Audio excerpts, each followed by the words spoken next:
Lesson धडा सुरू करण्याच्या आधी तुम्हाला एक प्रश्न आहे, की तुमच्या प्रत्येकाच्या घरी आजी आहे का? Yes or no?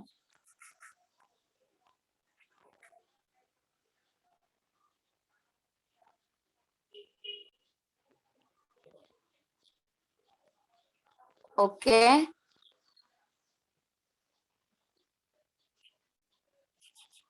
ओके. आता काहीकांच्या घरी आजी आहे, काहीकांच्या घरी आजी नसेलही. परंतु आजींच्या सोबत राहण्याचा अनुभव तर सगळ्यांनी घेतलाच आहे. तर आता आजी जी असते ती आपल्या जीवनात महत्त्वाची का असते? कोणाला सांगता येणार आहे? हँड रेज करायचं आहे, की आजी जी आहे ती आपल्या जीवनामध्ये कशी महत्त्वाची असते किंवा का महत्त्वाची असते?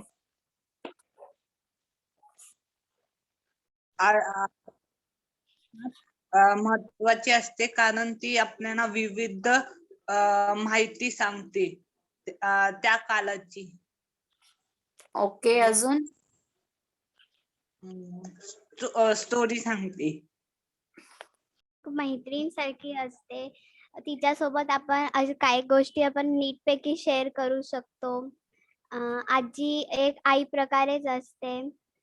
आजी सोबत आपण आणि आजी आपल्याला खूप गोष्टी सांगत असते. ती लहानपणी कशी होती असं सांगू शकते. आणि समजा आता आईच्या बद्दल, तर आई कशी लहानपणी होती आणि मी कशी आहे, तर असं आपण आजी आपल्याला नीटपैकी सांगू शकते. ओके. Very good Daksha. छान बेटा.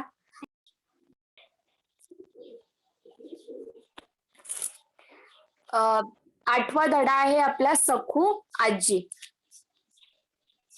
लेखक आहेत राजन गवस. यांचा जन्म दिलेला आहे 1959. लक्षात ठेवायचं आहे, लेखक आहेत राजन गवस. प्रसिद्ध कथा, कादंबरीकार, कवी, समीक्षक, संशोधक, भंडारभोग, धिंगाणा, कळप, तणकट इत्यादी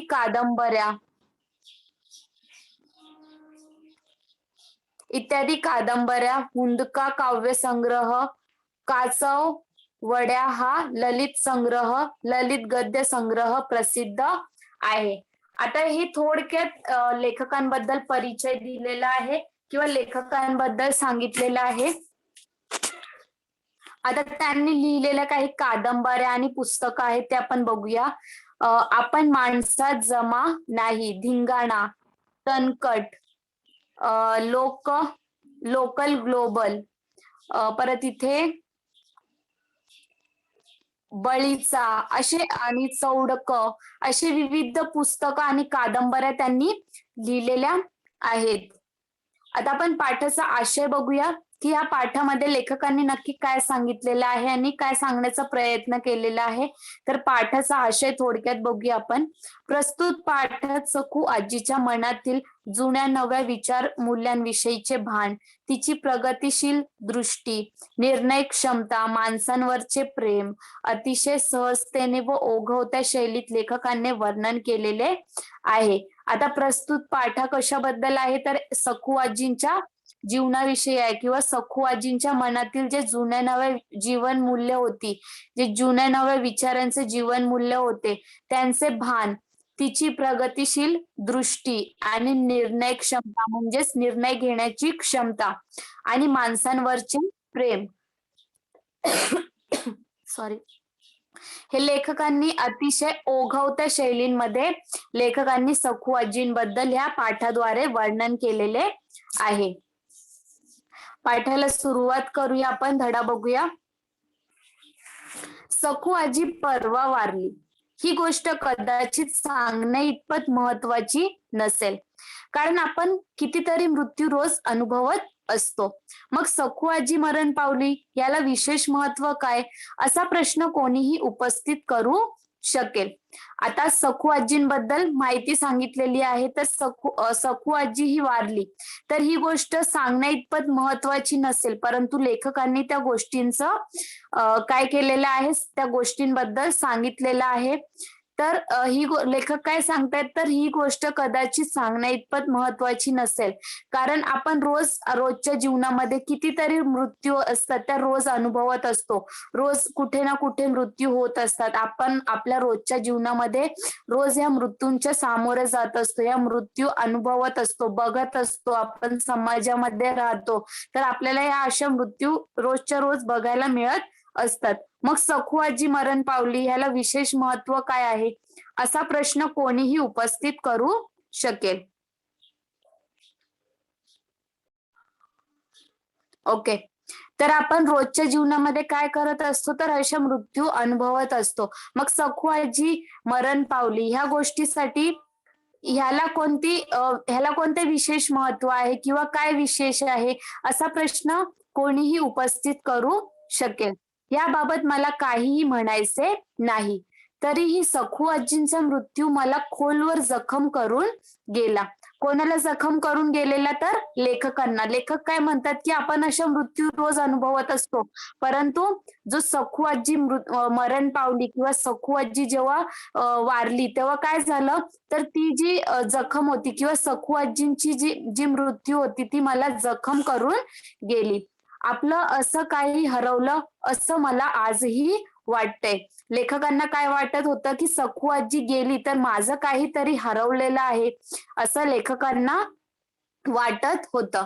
माझ्या जगण्यातलं एक शुभ्र निरभ्र काही संपलं, अशी एक पोकळी वाढते. कोण सखू आजी? माझी कोण होती ती? कोणीच नाही. ना माझ्या जातीची ना पातीची, पण तरीही ती माझ्या जवळची होती. लेखक काय सांगतायत, की जेव्हा सखू आजी मेली तेव्हा काय झालं, मला ती खोलवर जखम झाली आणि ती जसं काही माझं काहीतरी हरवलेलं आहे, मी काहीतरी माझं खूप काही हरवलेलं आहे असं लेखकांना वाटत होतं. त्याच प्रकारे ती सखू आजी कोण होती किंवा ती माझी कोण लागत होती, ती माझ्या जातीची पण नव्हती आणि ती माझी जवळचीही नव्हती. मग मला एवढं दुःख का? रक्ताच्या माणसाइतकीच सखू आजींचं वय वर्ष 90, हातात काठी, वाकून कमान झालेलं शरीर, चेहरा सुरकुत्यांनी भरलेलं. सखू आजी गल्लीतून जाताना कोणी सहज म्हटलं, आजी कुठं चाललीस? तर लगेच उत्तर, कुठे जातोय बाबा? म्हातारं माणूस, हाडं गेली वाड्याला, बघा माझ्या मरड्याला. म्हातारी काय बोलते हे सगळ्यांना समजायचं असं नाही. लेखकांनी काय सांगितलेलं होतं, की सखू आजी ही माझ्या जातीची नव्हती, पातीची नव्हती. त्याचप्रमाणे पण तरीही ती माझ्या जवळची होती. काय होती ती? जरी माझ्या जातीची नसली तरी ती कशी होती, तर माझ्या जवळची होती. जणू काही रक्ताच्या माणसाइतकीच. म्हणजे जणू काही तिच्या सोबत माझं जे नातं होतं ते कसं होतं, तर जणू काही एखाद्या रक्ताच्या माणसाप्रमाणे माझं ते नातं होतं, असं लेखकांनी या ठिकाणी सांगितलेलं आहे. पुढे काय सांगतायत लेखक, तर सखू आजी जरी गल्लीतून किंवा रस्त्यातून जात असेल आणि तिला सहज कोणी विचारले, की कुठे चाललीस, तर तिचं उत्तर काय असायचं, की कुठे जातोय बाबा? म्हातारं हाड गेली वड्याला, बघा माझ्या मड्याला. म्हातारी जी सखू आजी होती ती काय म्हणायची हे कोणालाही समजायचं नाही. पण प्रत्येक जण तिच्याशी बोलायचा प्रयत्न करतो. म्हातारी प्रत्येकाशी बोलते. मला सखू आजी नेहमीच एक कविता वाटते. ती कवितेत बोलते, कवितेत जगते. तिच्या इतकं प्रचंड भाषिक ज्ञान मला कोणाकडेच दिसत नाही. जरी ती कवितेमध्ये बोलायची तरीही गावातले प्रत्येक लोक हे तिच्याशी बोलण्याचा काय करत होता, प्रयत्न करायचा, तिच्याशी बोलायचा आणि म्हातारी प्रत्येकाशी बोलते. पण सखू आजी जी होती ती काय करायची, तर ती नेहमी एक कवितेमध्ये बोलायची. तिला जर कोणी काही विचारलं तर ती उत्तर कशामध्ये द्यायची, तर एखाद्या कवितेमध्येच ती उत्तर देत असत. ती कविता बोलते, कवितेमध्येच ती जगते. तिच्यासारखं भाषिक ज्ञान म्हणजे भाषेबद्दल तिचं जे ज्ञान होतं ते प्रचंड होतं. म्हणजेच तिच्या इतकं प्रचंड भाषिक ज्ञान हे कोणाकडेही दिसत नाही. पुढे बघूया आपण. सखू आजी सहज बोलायला लागली तरी एक कविताच बोलायची. म्हणजे कुणी म्हटलं, म्हातारी गप घरात बसायचं सोडून कुठे निघालीस मरायला? तर ती लगेच म्हणायची, मरण लोकांना सरण धिक्काला, माझं कपाळ भरलं आभाळ, मरलं माणूस झिजलं काणूस, म्हातारी नवसाची भरून उरायची. हे सगळं ती जुळून बोलायची असं नाही, पण ती बोलायला लागली की आपोआपच तिच्या तोंडातून ते बाहेर यायचं. आता जी सखू आजी जी होती ती काय करायची, तर तिला कोणीही काही विचारलं तरी ती सहज कविता बोलून जायची. आणि तिचं बोलणं हे काय व्हायचं, ती काहीही बोलली तरी ती एक कविताच बोलायची. तिला कोणीही काही बोललं तरी ती एक एक ओळ किंवा शब्द जे बोलायची ते जुळून बोलायची. म्हणजे ती असं वाटायचं जसं काही ती कविताच बोलते. पण ती बोलायला लागली की आपोआपच तिच्या तोंडातून काय बाहेर यायचं, तर बोलताना तिच्याशी बोलताना एक अवर्णनीय आनंद मिळायचा. म्हणजे ज्या आनंदाचं वर्णन करता येणार नाही, असं अवर्णनीय आनंद प्रत्येकाला मिळायचा. लहानपणी शाळेला जाता जाता आजी आम्हाला गोळा करून बसवायची.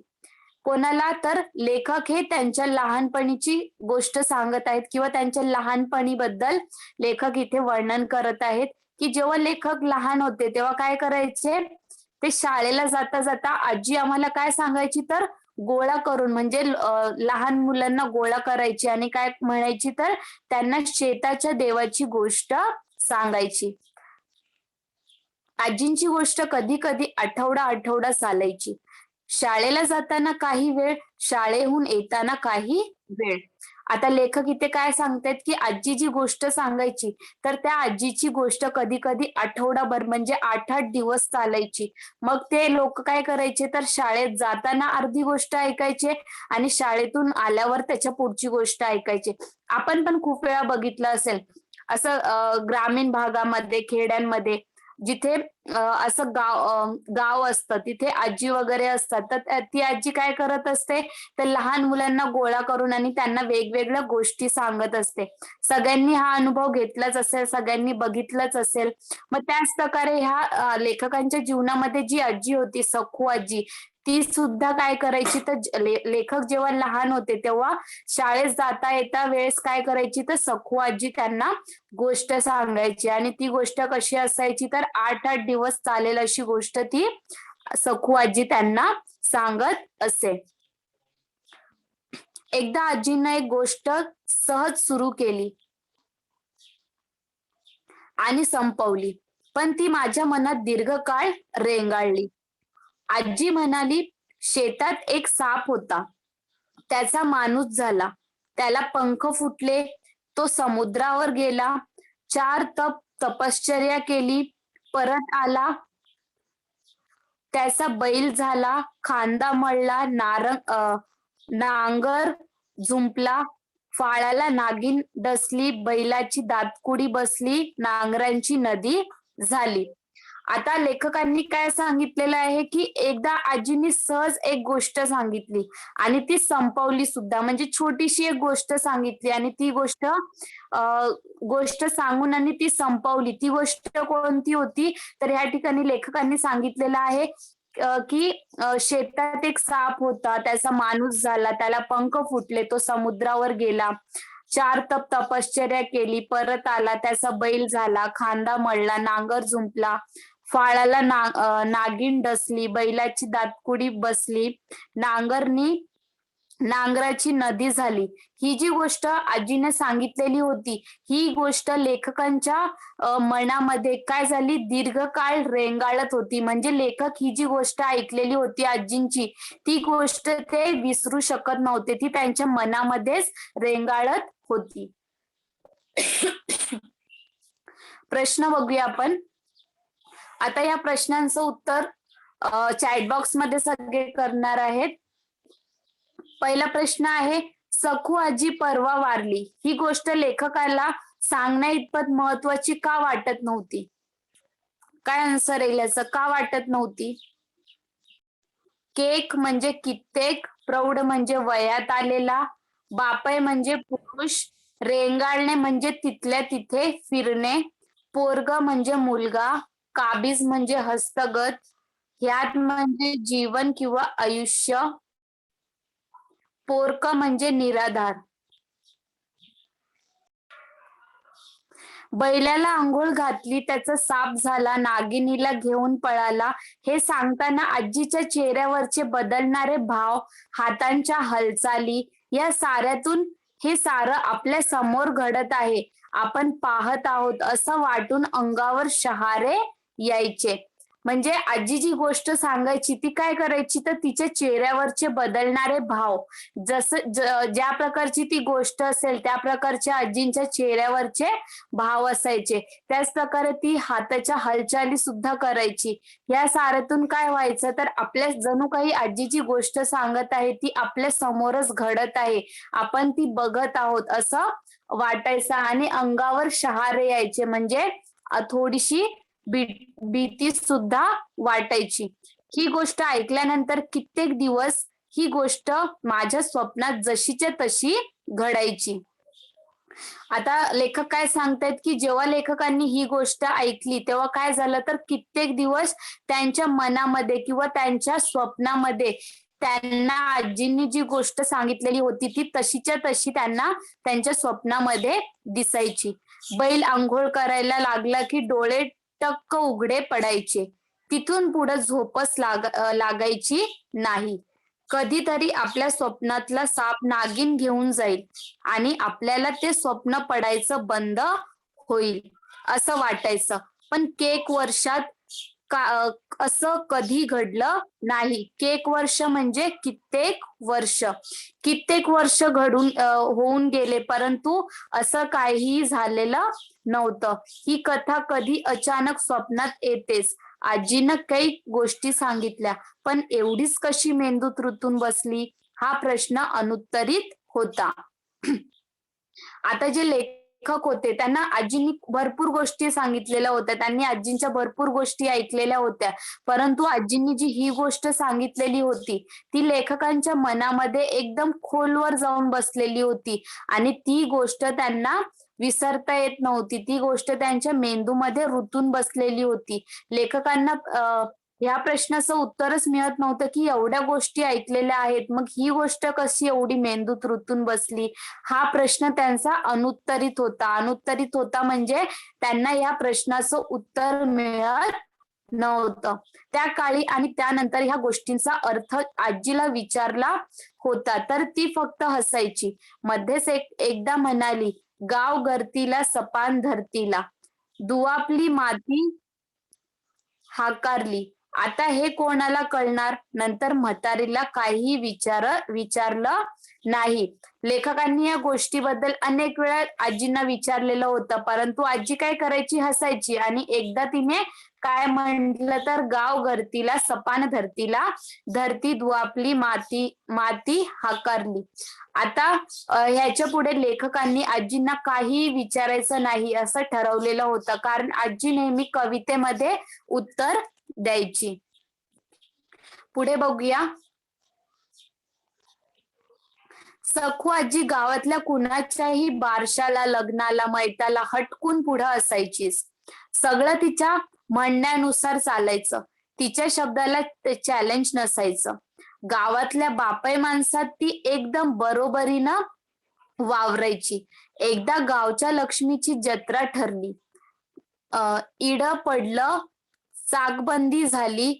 अशात गावातली वस्तू बाहेर जाऊन द्यायची नाही असा नियम.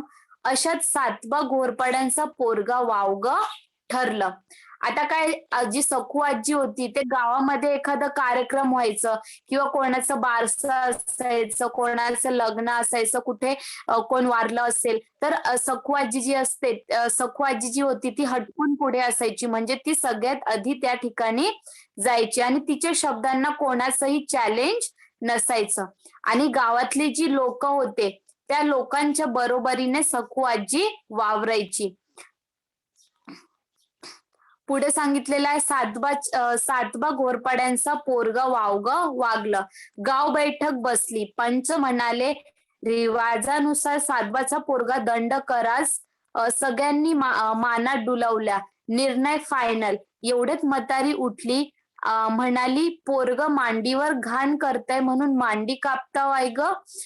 म्हणजेच काय, इथे काय सांगितलेलं आहे, जर कोणी काही चूक केली तर त्याला काय करणार, दंड द्यायचं. हे इतपत महत्वाचं किंवा गरजेचं नसतं.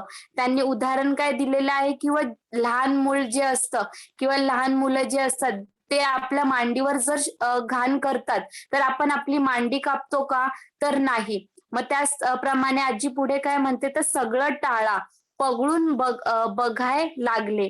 बोलायला काय, शेवटी सगळे उठले, आपापल्या घराच्या वाटेला जाऊ लागले. सातबाच्या पोराला कोणीही काही बोललं नाही.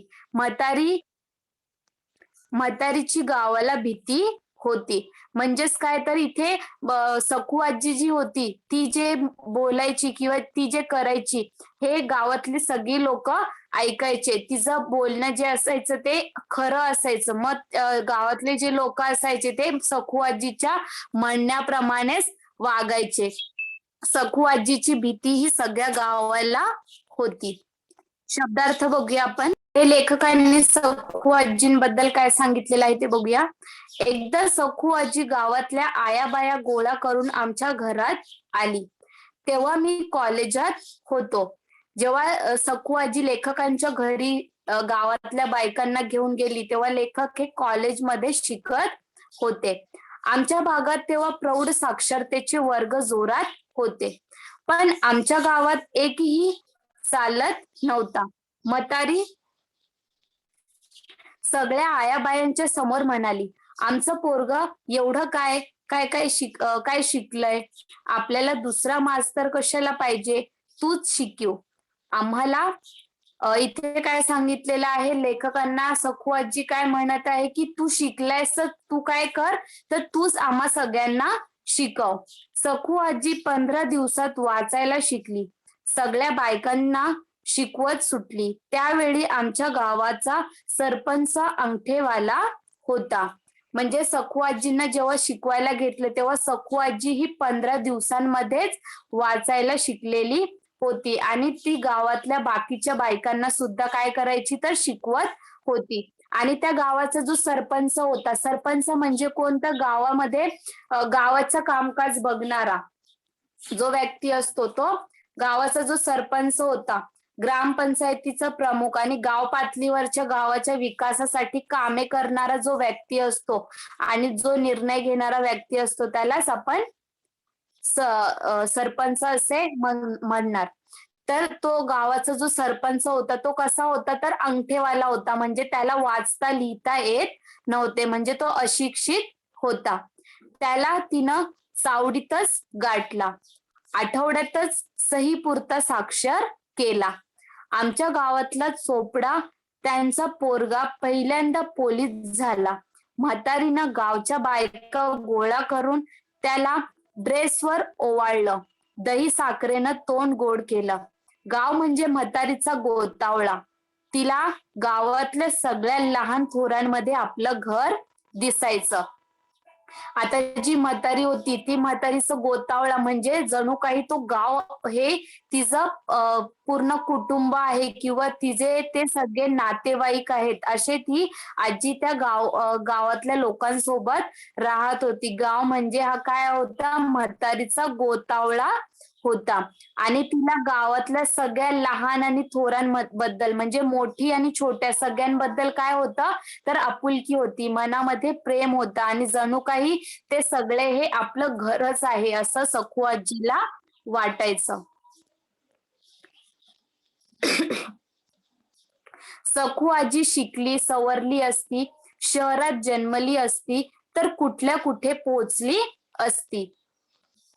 इथे लेखकांनी काय सांगितलेलं आहे की सखू आजी ही कशी होती, अत्यंत हुशार होती.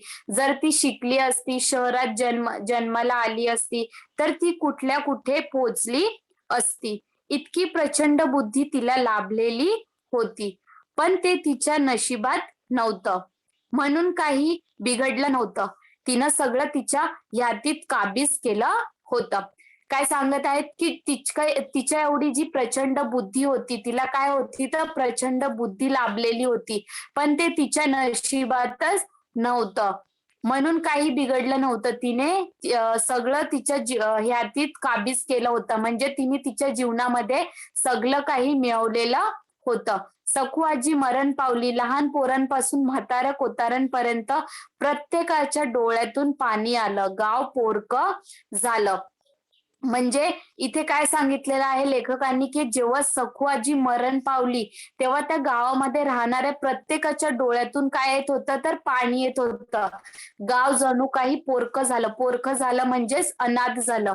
ते सखू आजी गेल्यावर काय झालं, ते गाव जणू काही अनाथच झालेलं आहे. आता फक्त आजींच्या दंतकथा, घडलेल्या न घडलेल्या. प्रत्येक गावात अशी एक आजी गावचं गोतावळं सांभाळून गेलेली असते. आता गावगाडा बदलला. आजींचा जागाच उरली नाही. अडचण फक्त उद्याच्या मुलांची. त्यांनी अशा आजींची आठवण कुठली सांगायची. आता इथे लेखकांनी काय सांगितलेलं आहे, की प्रत्येक गावात अशी एक तरी आजी असतेच आणि ती त्या गावाचं गोतावळं सांभाळून म्हणजे त्या गावाला सांभाळून गेलेली असते. तर प्रत्येकाच्या घरामध्ये काय अशी एक आजी असतेच. आता लेखकांनी हे सुद्धा सांगितलेलं आहे, की अडचण फक्त उद्याच्या मुलांची आहे. त्यांनी अशा आजींची आठवण कुठून सांगायची. आपण आता खूप अशा कुटुंबांमध्ये किंवा घरांमध्ये बघत असतो, की आजी जी असते तिला घरामध्ये जागा राहिलेली नाहीये किंवा तिला आपल्या घरामध्ये राहून देत नाही. म्हणजे विभक्त कुटुंब पद्धत, की सगळे वेगळे राहायला सुरुवात केलेली आहे. तर अशी जी आजी असते त्या आजींचं जे महत्व असतं ते आताच्या मुलांना समजतच नाहीये, की त्या आजींना किती महत्व असतं आणि ती आजी आपल्या जीवनामध्ये किती महत्वाची असते. तर आपण आपली जी आजी असते तिला आपल्या सोबत आणि तिच्याकडून आपल्याला खूप काही शिकायला मिळत असतं. तर अशा आजींकडून आपण खूप काही शिकलं पाहिजे. तर अशा प्रकारे लेखकांनी सखू आजींबद्दल आणि लेखकांच्या जीवनामध्ये जी आजी होऊन गेलेली आहे सखू आजी, त्या आजीने काय केलेलं होतं, तर लेखकांना भरपूर काही शिकवलेलं होतं आणि लेखकांना त्या आजींच्या गोष्टी ज्या होत्या त्या गोष्टींमधून सुद्धा खूप काही ज्ञान मिळालेलं होतं. त्या लेखकांना विचार करण्यासाठी सुद्धा भाग पाडत होत्या. तर इथे हा धडा पुढे दिलेला आहे टिपा. आता इथे बघूया आपण.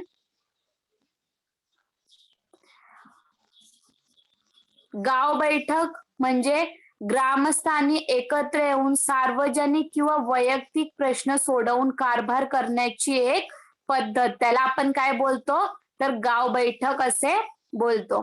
सरपंच म्हणजे काय, तर ग्रामपंचायतीचा प्रमुख व्यक्ती जो गाव पातळीवरच्या किंवा गावाच्या विकासासाठी काम करत असतो आणि निर्णय घेणारा जो व्यक्ती असतो त्याला आपण सरपंच असे म्हणतो. दंतकथा म्हणजे अशा गोष्टी ज्या लिखित स्वरूपात नसून परंपरागत पद्धतीने सांगितल्या व ऐकल्या जातात. त्यांना आपण दंतकथा असं म्हणतो. पुढे वाक्यप्रचार दिलेले आहेत. मरण पावणे म्हणजे मृत्यू पावणे. तपश्चर्या करणे म्हणजेच साधना करणे. दातकुडी बसणे, एक अक्षरही तोंडून न निघणे. डोके टक्क उघडे पडणे, झोप न लागणे. मेंदूत रुतून बसणे, मनात घट्ट ठसून राहणे. मान डोलावणे, होकार देणे.